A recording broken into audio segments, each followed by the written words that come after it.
provision. How many of us has been experiencing the provisions of God?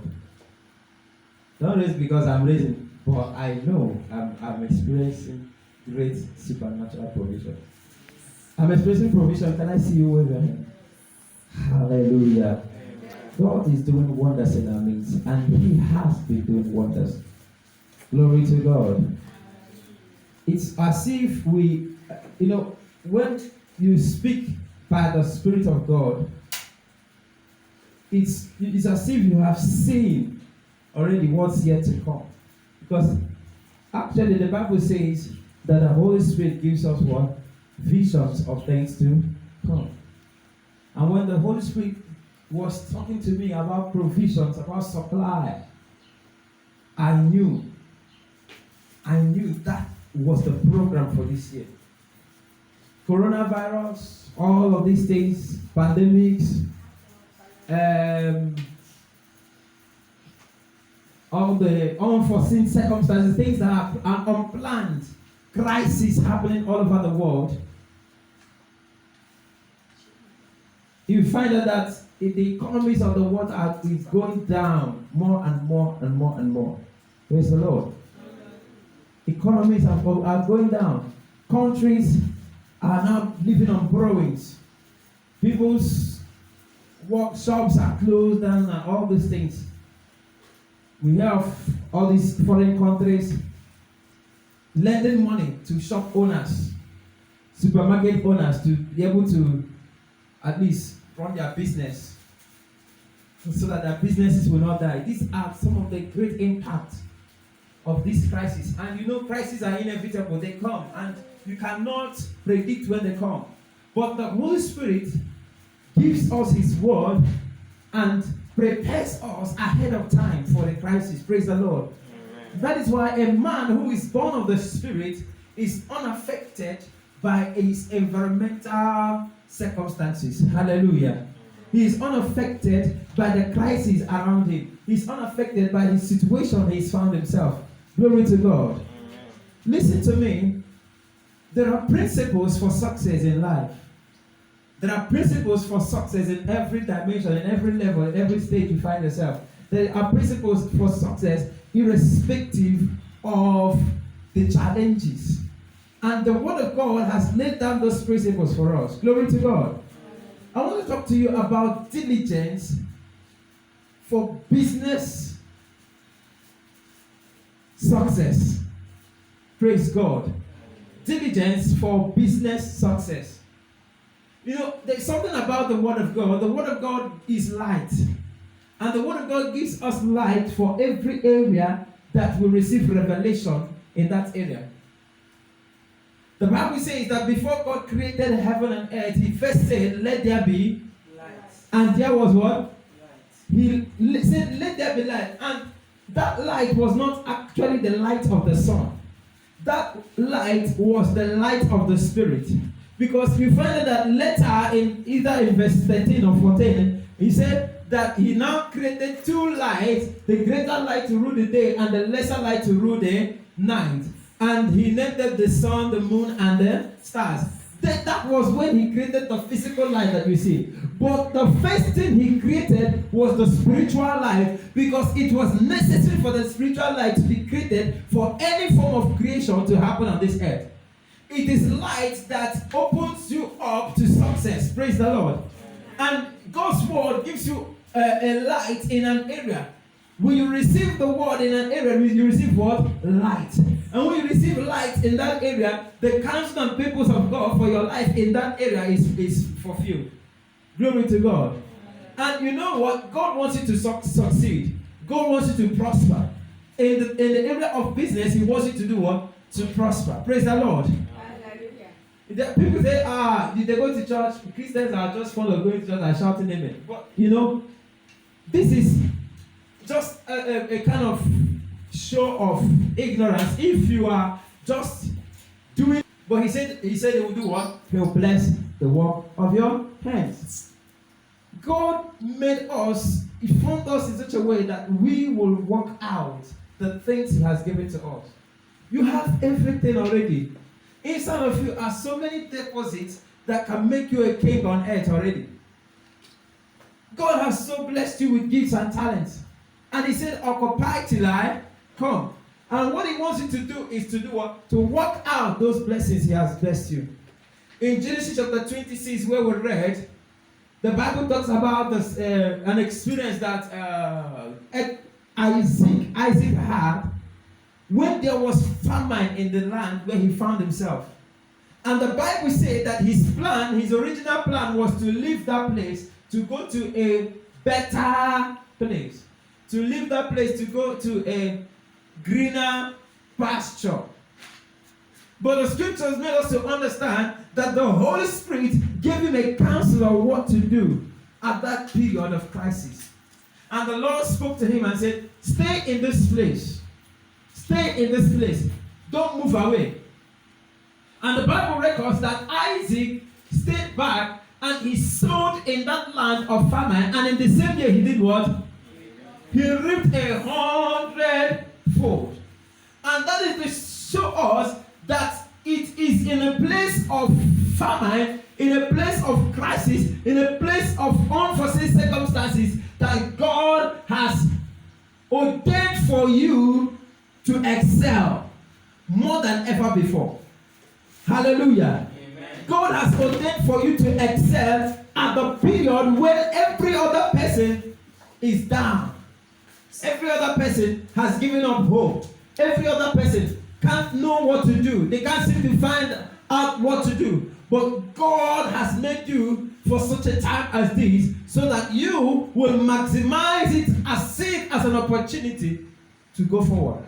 And that's the reason why the Bible says that when men say there is a casting down, you will say what? There is a lifting up. Because the circumstances around you are for your favor. And so there is nothing like defeat, there is nothing like failure for a child of God. Glory to God. You know, what matters is not actually the kind of job you are doing. What matters is not actually the what? The kind of job that you are doing. What matters is not the circumstance you are in at that particular time. It's not your background. It's not even your connection. The Bible said that Isaac found himself in that Genesis 26 in a place where he knew nobody. He was even afraid that they might peradventure take his wife from him and kill him. He had no connections whatsoever in that land. But God blessed Isaac. Glory to God. Psalms chapter 113 verse 7. Can you read it for us? Psalms 113 verse 7. If you are with your Bible, help us open to Psalms chapter 113 verse 7. Out of the dust, and lifted the needy out of the dunghill. Verse 8. That he may set him with princes, even with the princes of his people. Glory to God. Hallelujah. He lifted up the poor out of where? The dunghill. He lifted up the poor out of the how? Yeah, dust or dunghill. How does it lift up the poor out of the dust or the dunghill? The little thing that the poor is doing, that everybody looks at it as something that is a waste, a business you can't invest in, something that cannot succeed. You can't succeed in this thing. Something that cannot make you money. You can't make money in this business. The Bible says, when the poor is doing it, God lifts him up from that little job. Yes. Amen. Amen.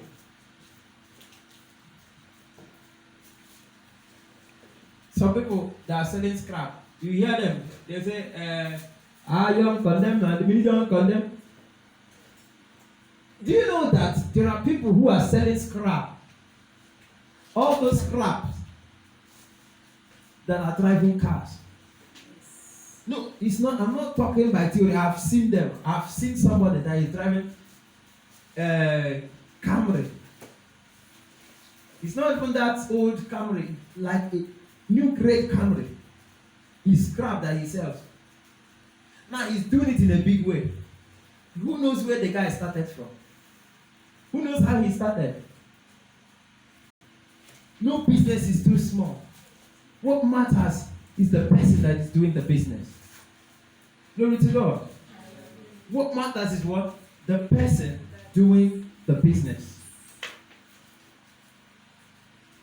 And his workmanship, created in Christ Jesus unto good works, which God had before ordained that we should walk in them. You are his what? Workmanship. Workmanship. Created unto good works.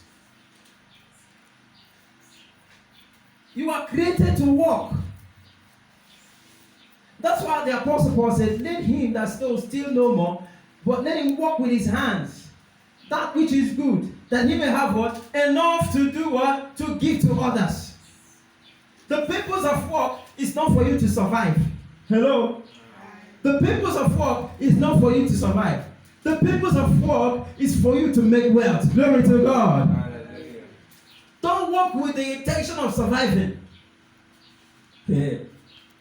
I say what? Don't work with the survival mindset. If as far as surviving is involved, God has already settled that case. You will survive. You will live well. You will eat. He said, give us today our daily bread. So your daily bread is no longer a problem. It's something that has already been settled. God wants you to work so that you will have enough to spare, to give to others, to make others to become employed under you. Hallelujah. Amen. Let's look at Ecclesiastes.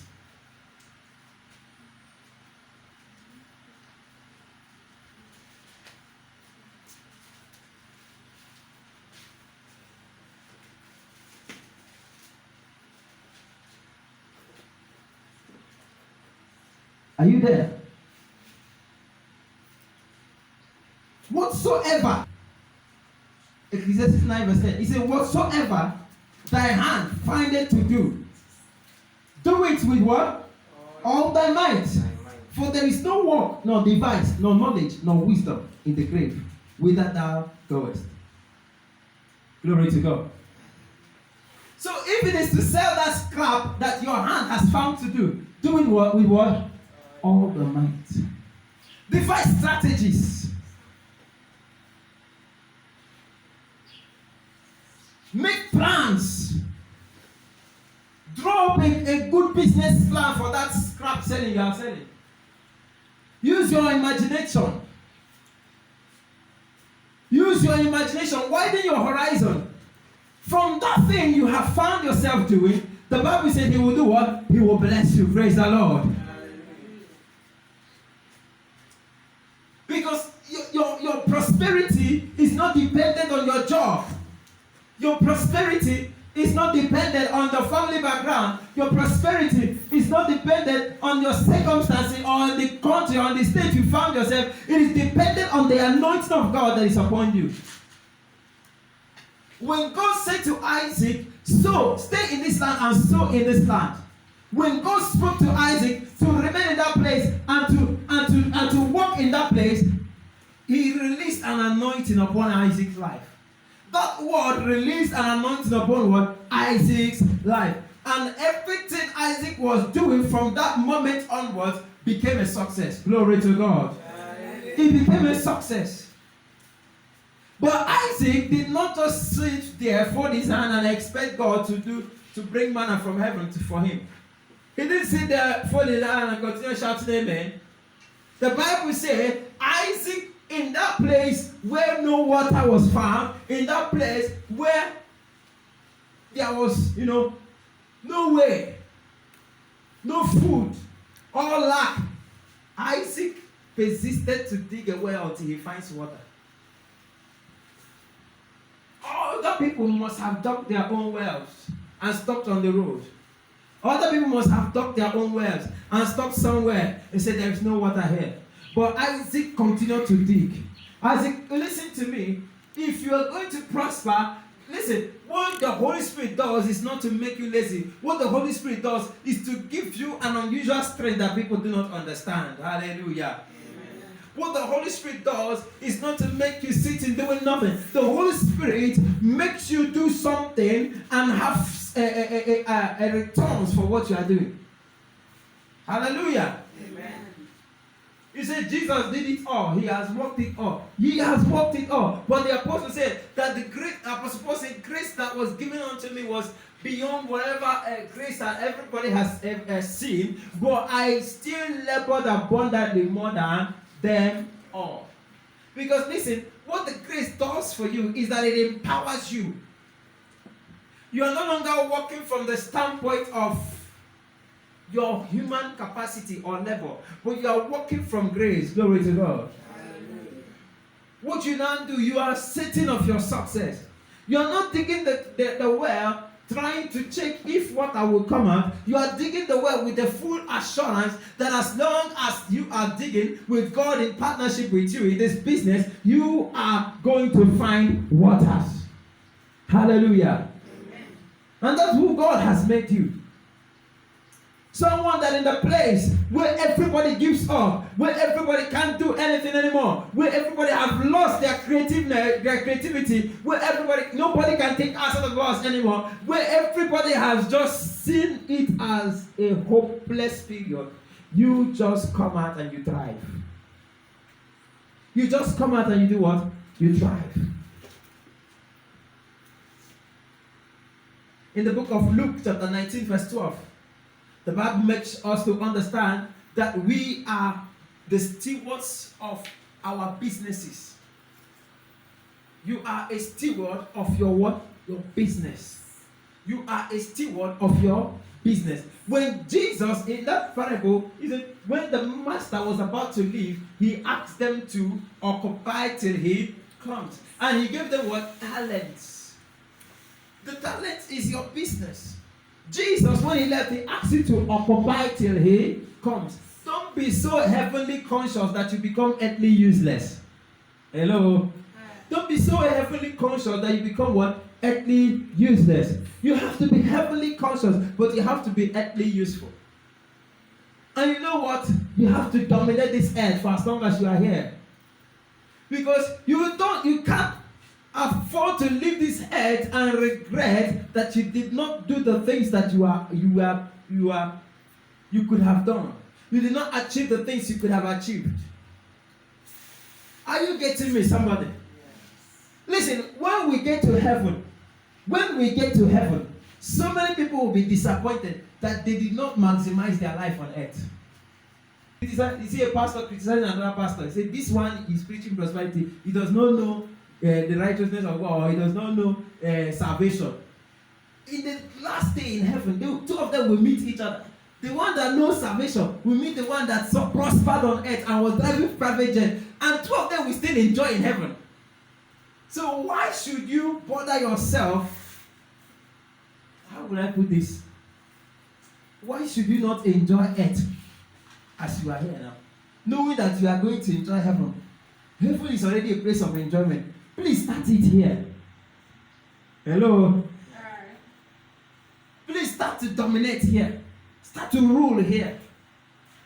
The Bible says, thy kingdom come, thy will be done on earth as it is where? In heaven. As long as in heaven you see it as a lively hope, a hope that's full of joy, we are going to enjoy the provisions of God, we are going to enjoy blessings, and God, we are going to rule in heaven. God also wants you to rule here on earth. It is the will of God. Amen. Amen. He said, occupy till I come. So your business is your work of stewardship. You are a steward of your current level, of your current stage, of your current business. That is your stewardship. Him who does not have, the little he has will be taken from him and given to those who have. Praise the Lord. I have not seen a beggar who became a millionaire. I have been looking to see a beggar who, after doing the begging business, they now become the millionaire. You know why? Because many beggars, they don't have the mindset of prosperity. Prosperity is not about money you have. It's not about, no. It's not about the job you are doing. It's not when you are working in a bank, you say, I have not prospered. Now, lie you. You get people where they work for bank, we don't get shinkai. Are you getting me? They don't have shingbai. You see them, they are wearing all the fine clothes, they are putting on the suits and everything, packaging themselves, but they don't have shingbai. You know why? Because it's not about the job we are doing. It's about your mindset. There are people, you give them 5,000 naira now. This is 50,000 naira. Tomorrow they come back to you to beg you for money. You give them 150 naira. Next day they come back to you to beg you for money. But there is somebody who will have just 1,000 naira. You won't see him beg you. You know what? A beggar's mentality is a poor man's mentality. The Bible says it is more blessed to give than to receive. When you keep on begging, you are under those people who you are begging from. Are you getting me? Praise the Lord. But when you invest the one you have, when you beg, you tell yourself that you have nothing. Even if you have. Some people will store money and still beg.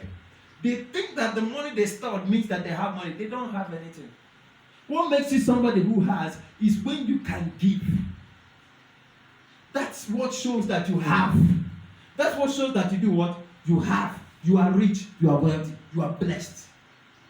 When you have to spare.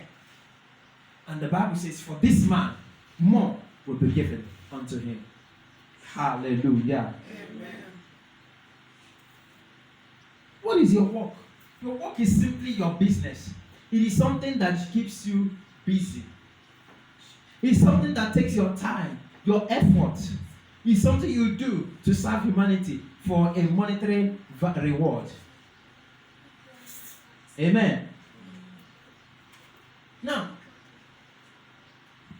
in this our text, Genesis 26, I saw something that God wants us to see about how to actually make it in business, in your work. Isaac dug a well. They took the well from him.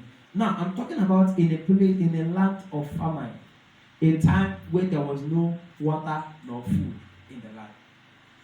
He dug a well. Water came out. They took the well from him. He left the place.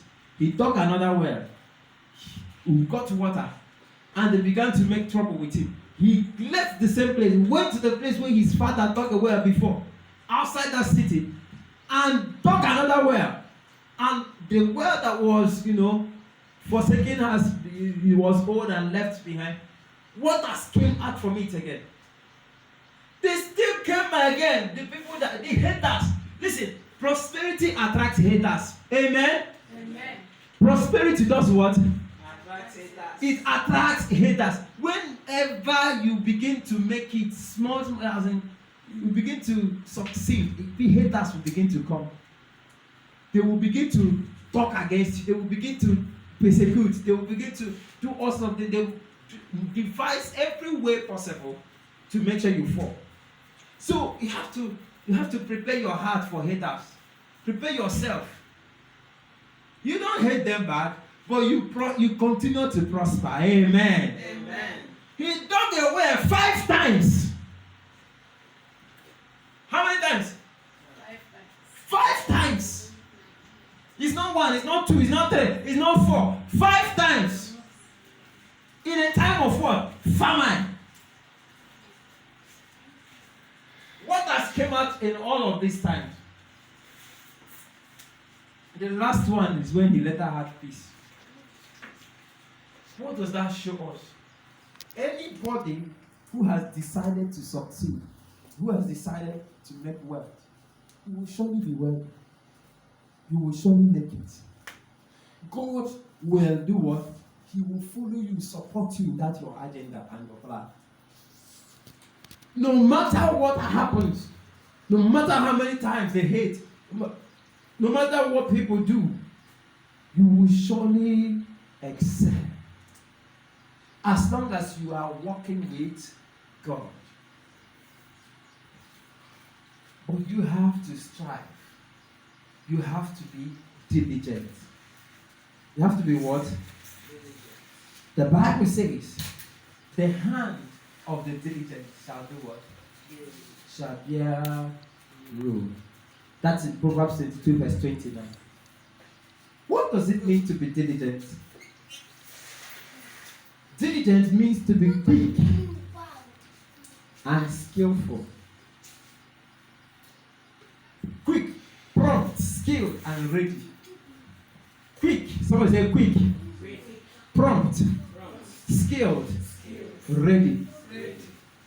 Diligent means at every level you put in more than that level requires. Hello? Diligent means what? At every level you put in what? More than that level requires. You do more than is necessary. You do more than is needful. You do more than is expected. It's called excellence. That is what distinguished Daniel from his mates.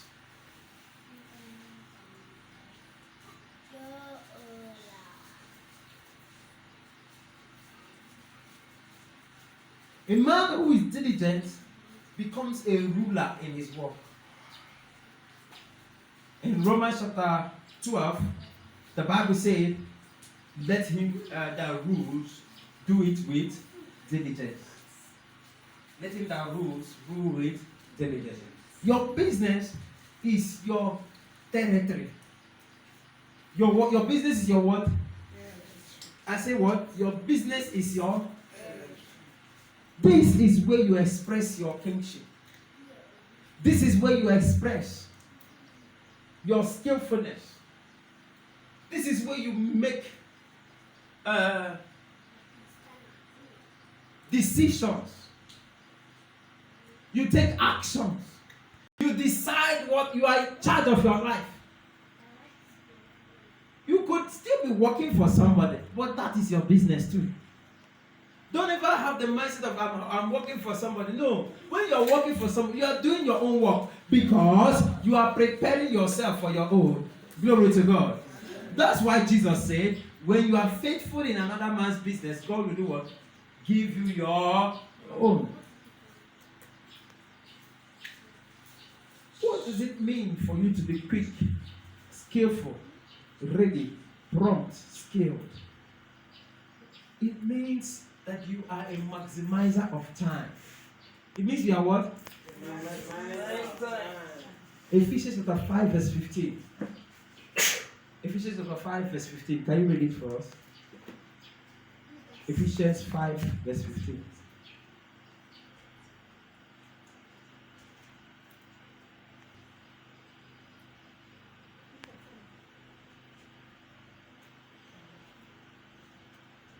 See then that ye walk circumspectly, not as fools, but as wise, redeeming the time, because the days are evil. See that you walk circumspectly. To be circumspect means to consider the circumstances and to be very prudent. It means to be articulate, to be circumspect. You know what you should do. You are mentally alert. You are not dormant or dull in your mind. It says, say that you walk what? Circumspectly as wives, not as fools, redeeming the time. That's in verse 16. Because the days are evil. Redeeming the time. Tell your neighbor, redeeming the time. Redeeming the time. Talk to your neighbor, say, redeem the time. Evil people are busy building empires, building wealth, so that they can dominate the earth. And you are busy wasting time. Listen, not every problem is solved by fasting and praying. Listen, you fast and pray as a child of God, but not every problem is solved by fasting and praying. If all problems were solved by fasting and praying, prayer houses would have been the richest people, the richest Christians on earth. Because yes, they are praying for money. You think they don't want money too? If they didn't want money, they wouldn't be doing businesses too. Is it not the big market women that are going for prayer houses? They fast and pray well. But it's not that fasting and praying that will solve your financial needs or will make you a financial authority. God wants you to so make money that his work will be financed and pushed forward. Bigger, better, faster, with all alacrity. Hello? Imagine you are preaching in all radio stations in Nigeria, or your message is heard in all the radio stations, and everyone that said you are going to pay, you pay, and you are preaching every day. Listen, all these things you are talking this and all these things. Listen, just open your Bible, read the verse and read it. It will touch lives and change people. Are you getting me? When you have money, you can enter anywhere. Why did the whites bring the gospel to us?